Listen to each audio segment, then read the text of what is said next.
Cari telespettatori, ben ritornati in nostra compagnia. Lo dico ben, proprio con tono ben scandito, perché questa volta parliamo, anzi vi facciamo sognare, una volta tanto, dai, abbiamo deciso, cercheremo, ci impegneremo una volta alla settimana di farvi andare lontano con la mente dal quotidiano. E per farlo ci abbiamo messo bene l'impegno, perché abbiamo con noi il dottor Paolo Morra, direttore del Centurion Palace Hotel, dell'Hotel Sant'Angelo sul Canal Grande, Gruppo Sina Hotel. Grazie di essere qui con noi. E da qua si apre già un altro mondo. Parliamo del lusso, parliamo di hotel molto prestigiosi che si trovano, non si potrebbero trovarsi diversamente che in una capitale straordinaria, tra virgolette, come Venezia.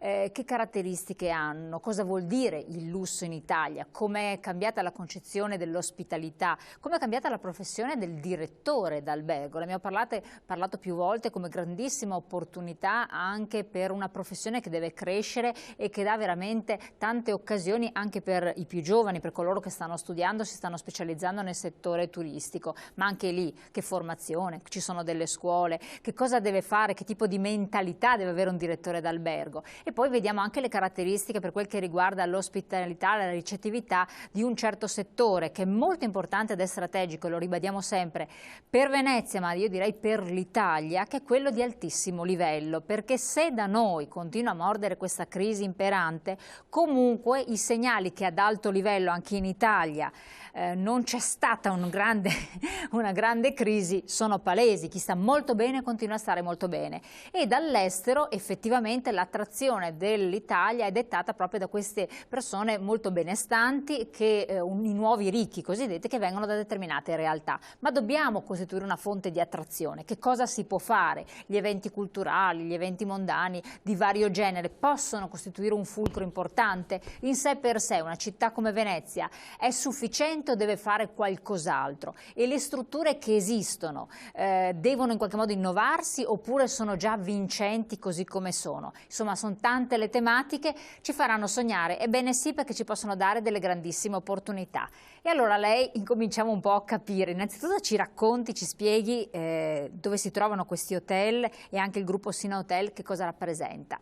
Allora, gli alberghi si trovano entrambi a Venezia in due ubicazioni di privilegio, perché il Centurion Palace, che è un hotel 5 stelle lusso, è sul Canal Grande, vicino alla Chiesa della Salute, in prossimità del Museo della Guggenheim. Mentre invece Palazzo Sant'Angelo, che è un albergo 4 stelle, è anch'esso sul Canal Grande, ha il privilegio di avere questa ottima ubicazione, ma è vicino a Piazza San Marco, a 5 minuti a piedi dal Teatro La Fenice, tra il Ponte dell'Accademia e il Ponte di Rialto. Quindi due location di privilegio, due alberghi diversi l'uno dall'altro, perché Palazzo Sant'Angelo è un 4 stelle di piccole dimensioni, un boutique hotel di 26 camere. I famosi boutique hotel, quindi sono un po' delle chicche, no? Delle chicche, sì, in stile più veneziano, classico. Mentre invece il Centurion Palace, che è il fiore all'occhiello della Sina Hotels, è un 5 stelle lusso di 50 camere, ed è un palazzo tipicamente veneziano sul Canal Grande, ma che ha negli interni un design molto contemporaneo. Lo stiamo vedendo dalle foto, cioè straordinario anche questo è il nostro ristorante. Il contrasto tra l'esterno e l'interno, che è veramente innovativo. Guardi che spettacolarità questa camera, che è una suite su 2 livelli. Mamma mia, bellissimo. Ma anche la scelta dei colori che richiamano molto Venezia. Sì. Proprio.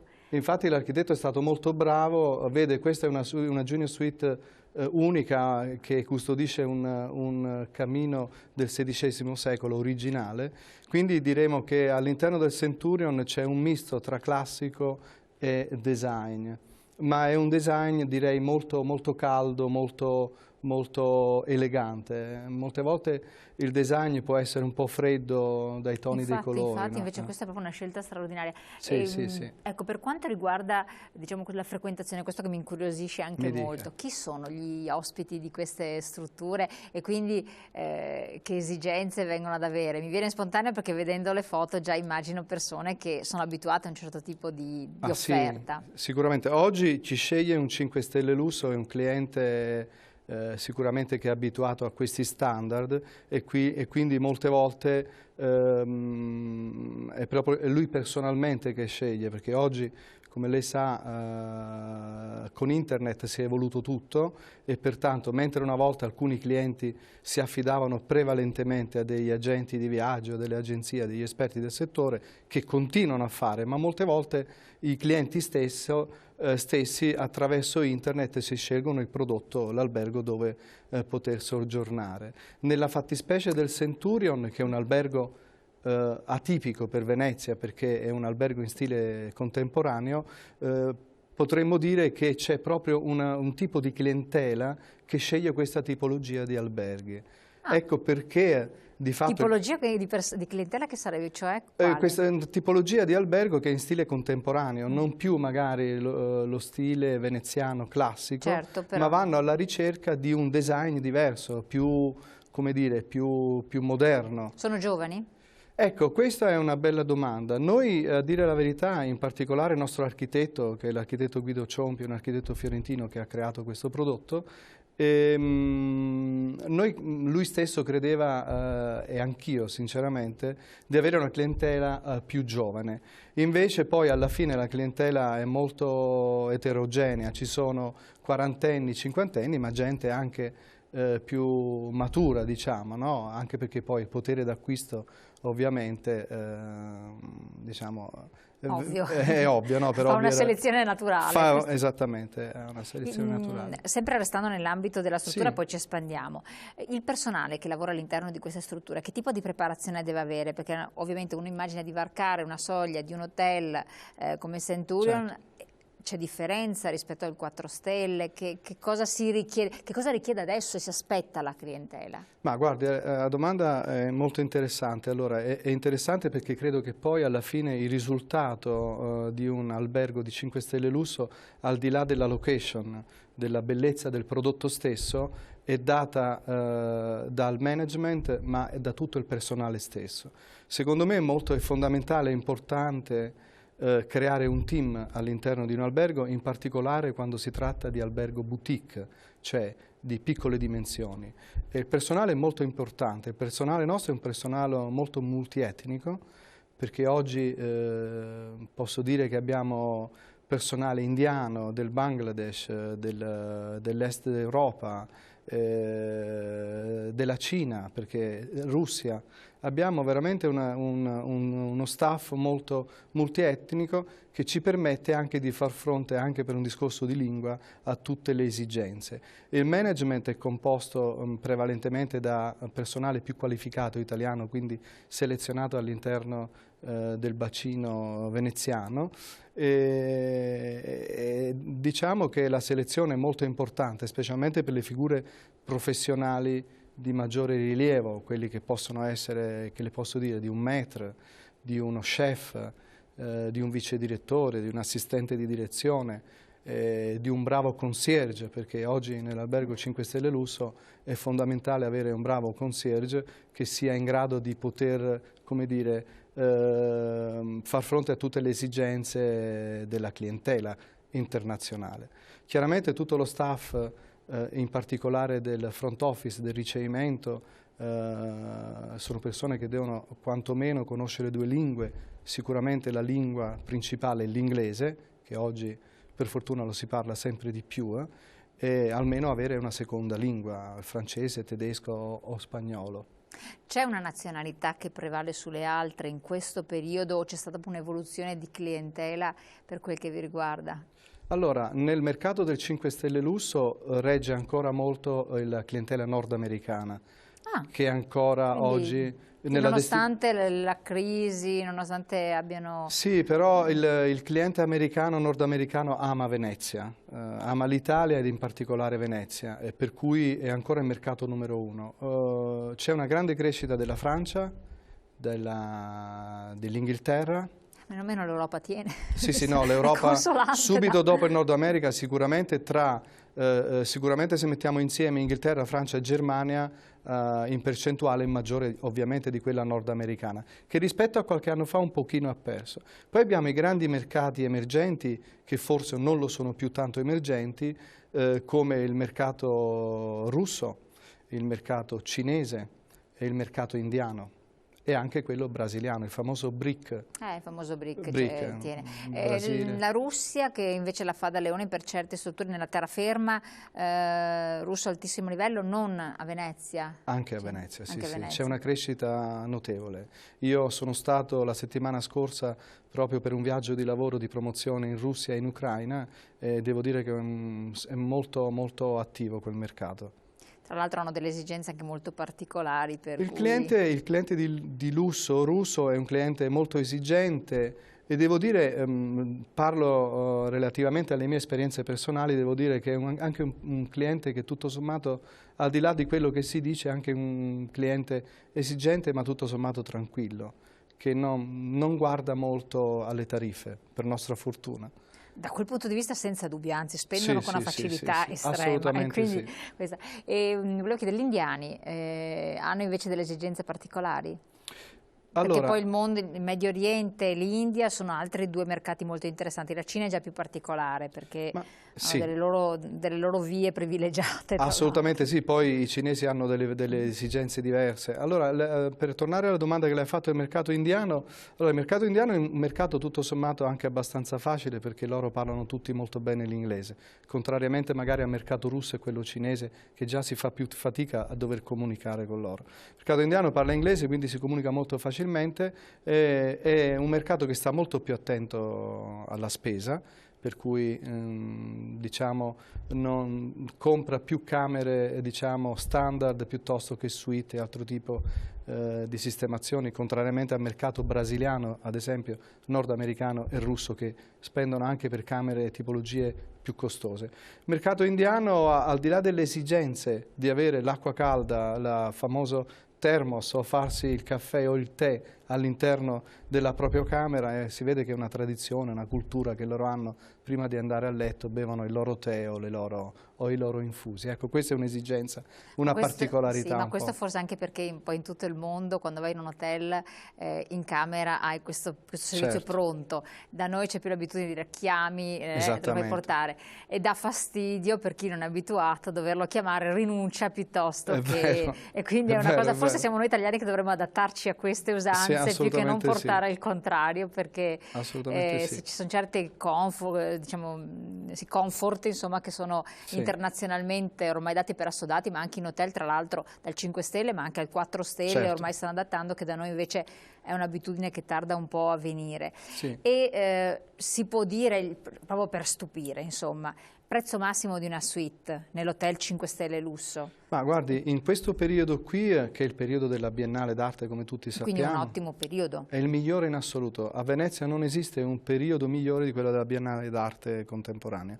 E la suite presidenziale costa 5.000 euro. Per notte? Per notte. Con prima colazione? Sì. Perfetto. Chi può scegliere e quindi quali ospiti illustri avete avuto che hanno dato anche prestigio all'hotel? Guardi, il nostro albergo, il Centurion Palace, è un albergo molto giovane perché noi abbiamo aperto il 1° ottobre 2009, quindi non ha ancora 4 anni. Proprio giovanissimi. Assolutamente sì. Per cui abbiamo avuto un tipo di clientela famosa, le potrei... per fare un nome, l'architetto Libeskind, che è quello che ha disegnato le nuove Torri Gemelle. Abbiamo avuto 2 anni fa il grande attore Al Pacino, abbiamo avuto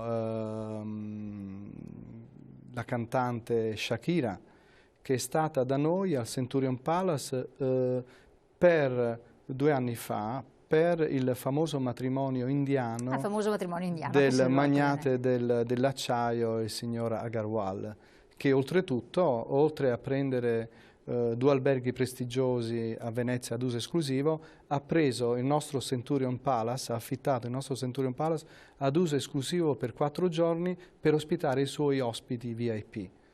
Per questo per noi è stato un motivo di grande orgoglio, e nell'occasione, per una festa che ha dato prima delle nozze, ha praticamente ospitato, ha fatto venire Shakira da Barcellona con un aereo privato per cantare qualche pezzo in occasione di questa festa.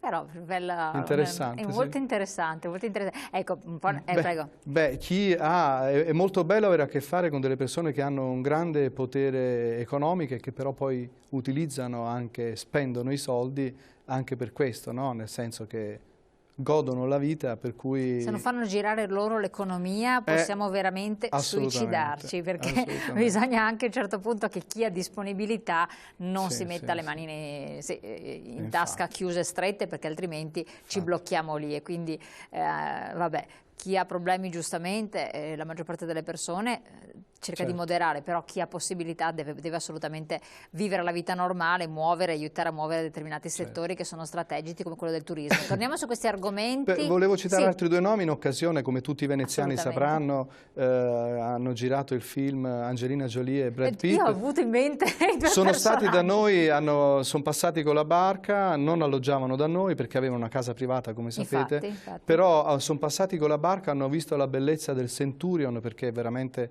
la facciata è strepitosa, e allora si sono incuriositi, si sono fermati, sono venuti al nostro bar, hanno preso un caffè, hanno visitato l'albergo e poi dopo sono andati via. Sono rimasti molto, molto colpiti dalla bellezza di questo prodotto. In questi giorni c'è qualche personalità di spicco? Beh, non possiamo dirlo perché dopo, vabbè, forse è meglio non rivelarlo. Vede, in questi giorni allora girano molti artisti che espongono alla Biennale d'Arte, che magari per noi, oddio, se si fa il nome di Brad Pitt e Angelina Jolie, piuttosto che di Al Pacino e Shakira, tutti li conoscono, ma magari questi signori che hanno a che fare con l'arte moderna sono come nome meno famosi, chiaramente, per un discorso di...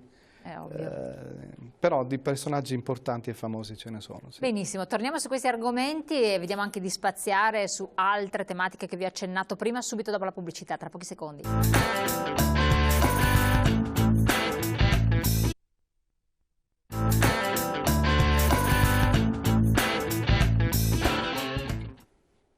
Allora, torniamo a parlare col nostro direttore e vorrei proprio una curiosità. Gruppo Sina Hotel. Sì. Quali sono i Sina Hotel? Che gruppo è?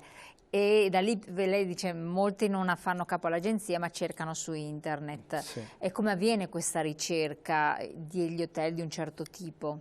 Allora, Sina Hotels nasce poco più di 50 anni fa con l'acquisizione del primo albergo a Firenze, il Grand Hotel Villa Medici, da parte del conte Ernesto Bocca, papà dell'attuale presidente della Sina Hotels, che è il dottor Bernabò Bocca, che oltretutto è anche presidente nazionale di Federalberghi. Poi dopo hanno acquisito anche l'Hotel Bernini Bristol di Roma, e così poi la piccola società, compagnia, si è estesa fino ad raggiungere 10 alberghi di proprietà. Il 10° e ultimo è proprio il Centurion Palace. Abbiamo il Brufani a Perugia, oltre che abbiamo detto il Villa Medici a Firenze, il Brufani a Perugia, il Bernini Bristol a Roma, poi abbiamo il Palace Maria Luigia a Parma, abbiamo l'Astor di Viareggio, a Milano abbiamo 2 alberghi, il Della Ville e il Grey, e poi abbiamo il Villa Matilde a Romano Canavese, oltre che poi 2 alberghi a Venezia. È una società relativamente piccola che ha già oltre 50 anni, è una società, diciamo, un po' a carattere familiare, con la tradizione tipicamente italiana. Esatto, quindi non sono le grandi multinazionali, anche del lusso per carità, ma di altissimo livello, che strutturano certi hotel tutti in un certo modo, le grandi catene che si possono trovare in giro per il mondo. Diciamo che avete una connotazione, hanno una connotazione ben precisa, quindi di nicchia anche in certo qual modo. Direi di sì, oltretutto tutti gli alberghi della società hanno tutti delle ubicazioni meravigliose, perché sono tutte ubicate, questo è il Grand Hotel Villa Medici, il primo albergo acquisito dalla Sina, che è proprio in centro a Firenze, oltretutto è l'unico ad avere poi anche una piscina interna con un giardino molto bello.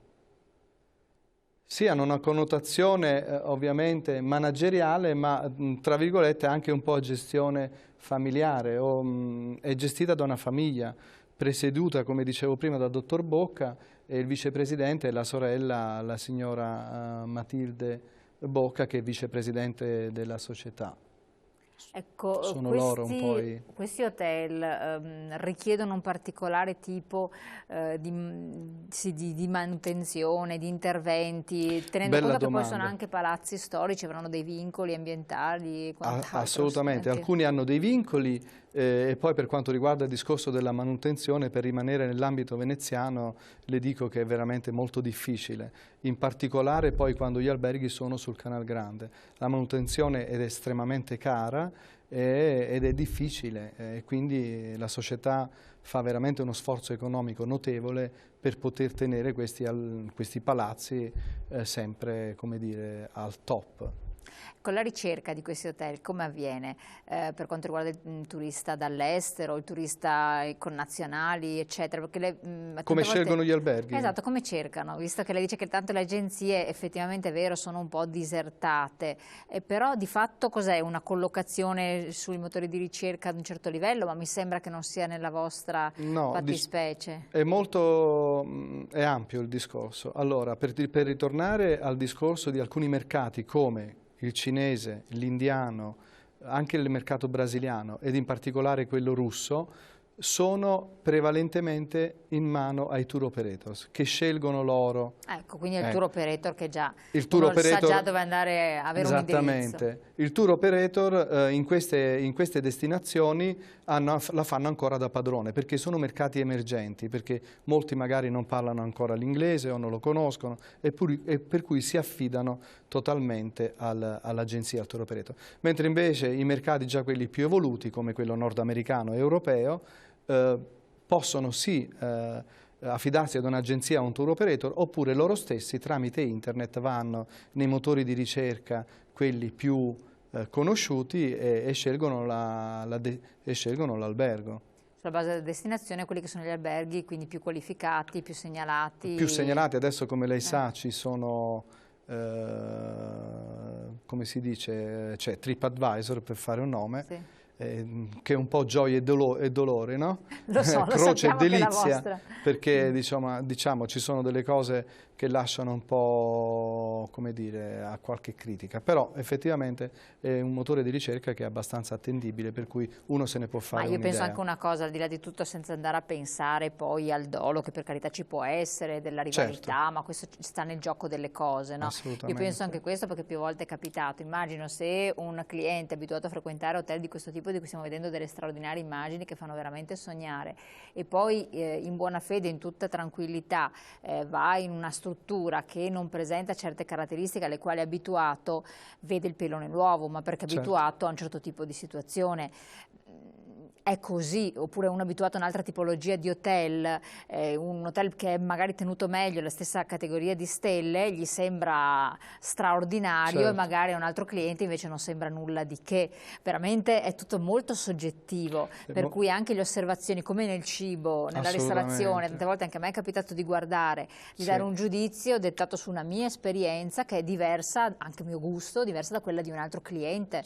Ma nella stessa Italia ci sono gusti nettamente radicati. Io lo dico spesso, in località turistiche, un cliente che viene dal sud Italia resta basito, e poi ne conosco anche parecchi, amicizie eccetera, dalle dosi che vengono servite qui da noi al nord.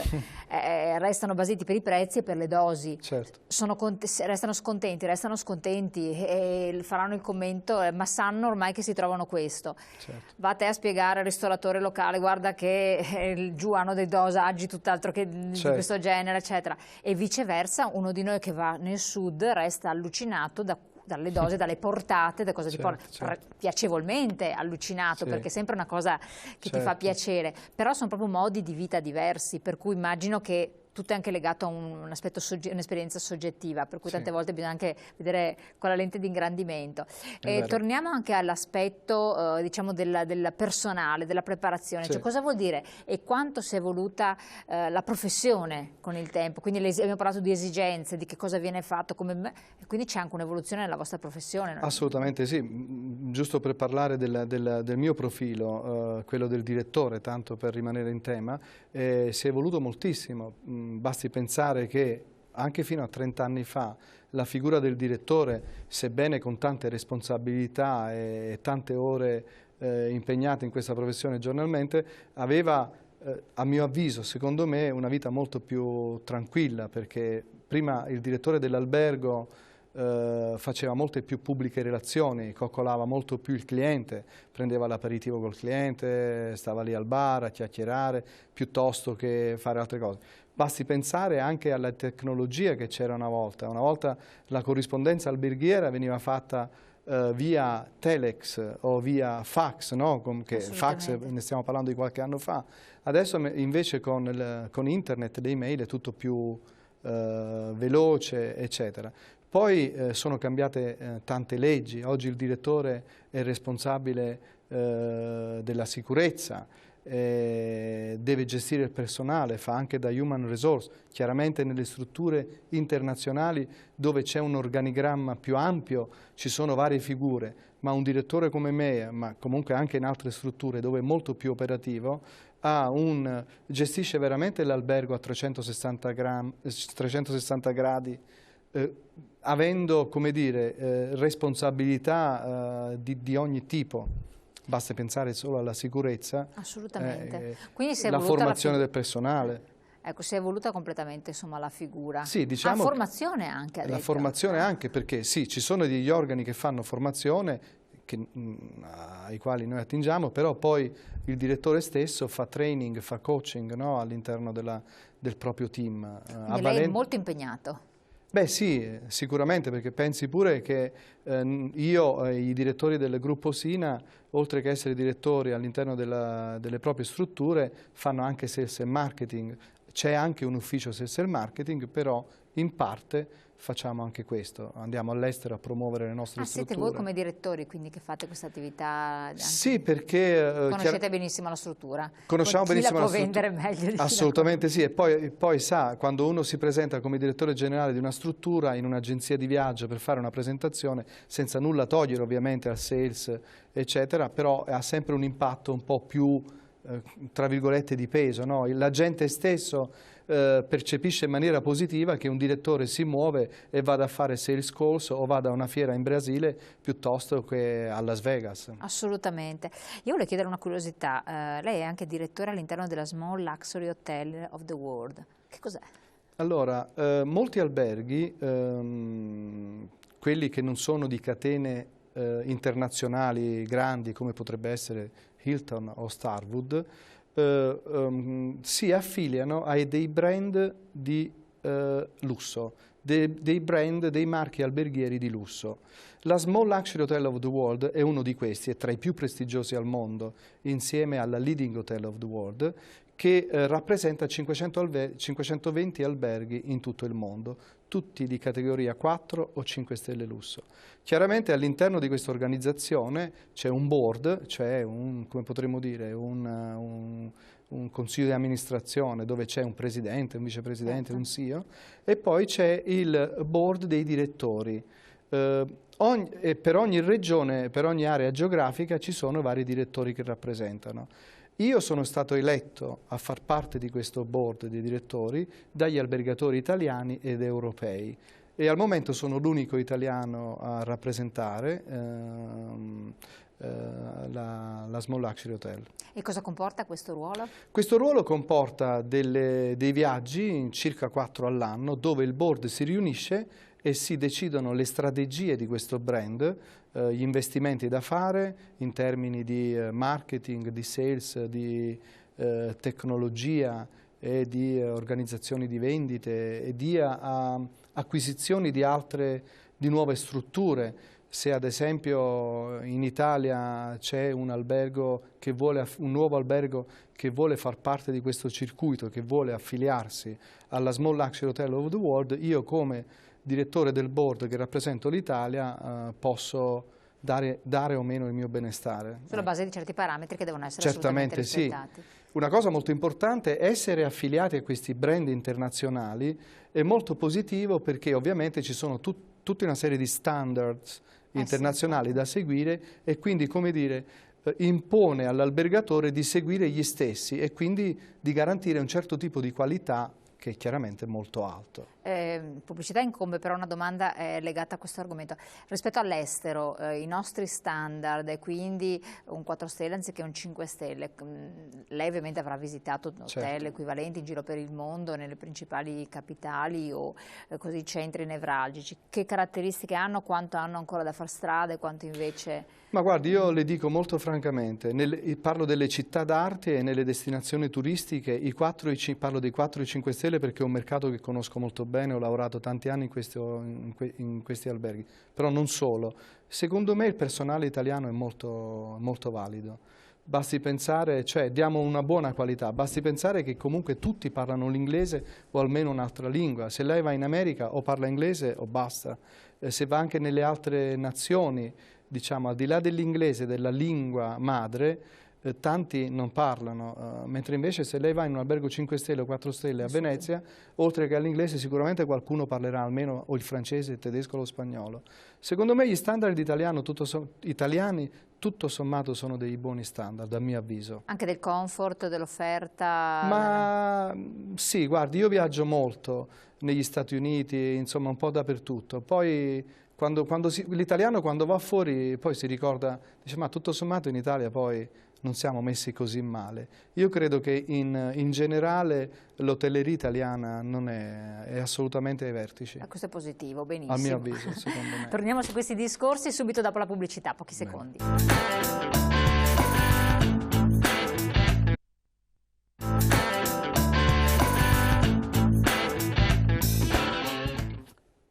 Allora, ci stavo pensando fuori onda, ma com'è che si diventa, e si può ancora diventare manager di questi hotel, direttore d'albergo, quindi ci sono delle opportunità per i giovani, visto che il tema di questi giorni costante è trovare occupazione per questa percentuale altissima di giovani che non sanno dove sbattere la testa. Secondo me sì, oggi credo che se dovessi consigliare a un ragazzo o una ragazza che professione intraprendere, direi decisamente questa. Il turismo credo che sia l'unica vera industria, perché di tale si parla, in un'industria, che ha ancora delle aspettative e ha ancora, a mio avviso, un futuro proprio per la bellezza dell'Italia, per la destinazione Italia. E come si diventa direttore? Direttore si diventa frequentando una scuola di settore, ma non necessariamente, meglio farla, però a mio avviso si diventa facendo esperienza, avendo passione in questo tipo di lavoro, con tanto sacrificio, andando all'estero a imparare le lingue, a vedere altri mondi, perché a mio avviso viaggiare, vedere altre culture allarga la mente, ti mette poi in condizioni di poterti rapportare con tutti e pertanto molto spirito di sacrificio. Io credo che per diventare un bravo direttore non occorre solo avere un titolo di studio importante o fare un master alla Bocconi, senza nulla togliere alla Bocconi che io stesso ho frequentato facendo un corso di qualche giorno. L'ho trovato estremamente interessante e formativo, però quello che fa la differenza è l'esperienza sul campo. Chiaramente abbinando... E quindi buttarsi, sì, cominciando anche dal basso, a questo punto, assolutamente. con grande disponibilità. Io non mi vergogno a dire che nell'albergo ho fatto qualunque tipo di lavoro. Io ho iniziato a lavorare anche in una pizzeria, in un pub, mi ricordo avevo 15 anni, e quindi ho fatto di tutto, ho lavato i piatti, ho lavorato come a rassettare le camere, insomma ho fatto qualunque tipo di lavoro. Questo poi permette a un direttore, se bravo, e chiaramente unisce anche lo studio, perché anche quello, anzi è fondamentale, le fa acquisire autorevolezza, cioè la conoscenza di tutto. Le faccio una domanda, permetta, un suo parallelo, direttore di un hotel 5 stelle lusso, non di Venezia, mi raccontava che è difficile trovare giovani preparati italiani, idonei, anche caratterialmente disponibili a tutti i tipi di mansioni, anche per un fattore educativo. Mi faceva l'esempio, è più facile prendere un ragazzo dell'Est Europa perché purtroppo automaticamente sì, gli viene spontaneo togliersi il cappello quando entra in una stanza, bussare, sì, avere certe accortezze, cosa che i nostri connazionali giovani, estremamente giovani, non hanno perché non le hanno ricevute come input da parte della famiglia, e quindi la scelta cade. Stavano facendo una selezione e io chiedevo: ma come mai avete scelto tutti i ragazzi stranieri quando c'erano anche in lizza italiani pari età e tutto, e la scelta è stata anche legata a questo, è vero? Lo riscontro? Io purtroppo devo dirle di sì, è vero perché purtroppo i nostri giovani, senza generalizzare chiaramente, tutti mediamente dal nord al sud crescono, anche chi non ha grosse possibilità economiche cerca di dare un tenore di vita ai propri figli molto, diciamo, accettabile, alto, medio, insomma non gli manca nulla. Quindi manca l'umiltà. Manca un po' l'umiltà, manca lo spirito di sacrificio anche. Quando viene un ragazzo italiano, la prima cosa che le chiede: che giorni di riposo faccio? Allora conferma quella che è. Purtroppo sì, quindi il messaggio ai ragazzi, in particolare a quelli che fanno gli istituti turistici e alberghieri: ragazzi, mettetevi in discussione, perché altrimenti gli esteri, i ragazzi che vengono da fuori, vi fanno le scarpe. Assolutamente sì. Allora, tornando, questo è molto interessante, è anche un monito che è bene dare a chi ci ascolta, magari che possono essere nonni, genitori, che dubito che poi magari i giovani ascoltino a quest'ora la televisione o ascoltino i consigli, i suggerimenti. Torniamo a noi, collocazione a Venezia. Venezia presenta delle problematiche, presenta delle difficoltà per strutture del vostro genere? Sì. Le dico che, come le dicevo prima, il Centurion è un albergo che non ha ancora 4 anni, le problematiche ci sono perché, come sa, Venezia, come giusto che sia, deve essere salvaguardata, perché non è che si possa fare quello che si vuole a Venezia. Però devo dire che purtroppo, e qui non vorrei essere eccessivo, molte volte le istituzioni locali rispetto diciamo, alle nuove aperture o a qualunque tipo di attività commerciale è un po' carente, a mio avviso. Mi dispiace doverlo dire questo, io so, questo però non è Venezia, è un problema generalizzato a livello italiano. A livello italiano, stavo pensando, è proprio l'Italia. Purtroppo sappiamo, è inutile abbiamo dire... un patrimonio straordinario, ma non siamo turisti oriented, no? Io non mi voglio addentrare in discorsi politici, però stiamo vivendo quello che stiamo vivendo, lo sappiamo tutti, per cui le difficoltà sono proprio queste, nell'avere i permessi, mentre in un'altra nazione... Quindi la burocrazia. La burocrazia è assurda. Tutti, imprenditori, artigiani, commercianti, tutti, compresi il settore turistico, burocrazia, questa è una tragedia. Purtroppo sì, purtroppo sì. Siamo giunti al termine, una battuta, c'è un evento, un cooking show se non sbaglio. Sì, il 4 giugno al Centurion Palace. È un cooking show molto interessante dove saranno presenti 2 chef stellati, oltre che al nostro bravissimo chef Massimo Livan, che non è stellato, però sicuramente non è da meno, per cui invito tutti e coloro che volessero partecipare di contattarci direttamente al Centurion Palace. Quindi appassionati gourmet hanno un'occasione straordinaria di fare, avere una serata eccezionale, quindi per solleticare, diciamo così, le papille gustative. Benissimo. Proprio in flashing, ci sono delle regole base che deve seguire un direttore d'albergo?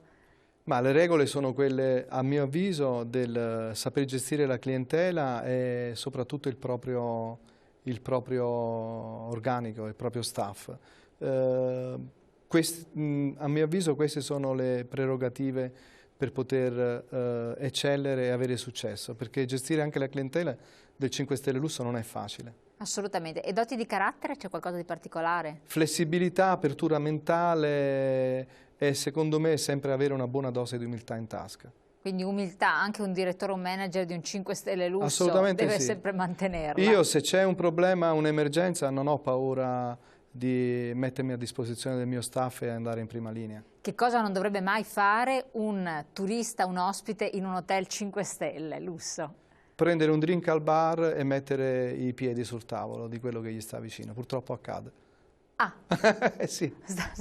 E qualcos'altro? Me ne viene una così. E qualcos'altro, proprio una scorrettezza, una maleducazione che secondo lei, che però ha notato che esiste? Esiste, ma per dirle molte volte usare anche i servizi igienici in maniera non propria, e purtroppo esiste anche questo, è un argomento brutto. O magari qualche volta, come è successo, qualcuno che beve un po' di troppo e dopo si va incontro a spiacevoli situazioni, no? Chiarissimo, perfetto. Sì. La ringraziamo, il tempo è letteralmente Grazie volato, grazie di averci aperto questa porta straordinaria in un mondo molto interessante che avete visto può offrire anche delle ottime opportunità, quindi grande umiltà, capacità e apertura mentale. Grazie al nostro direttore Paolo Morra, grazie a voi, noi naturalmente ci ritroviamo lunedì.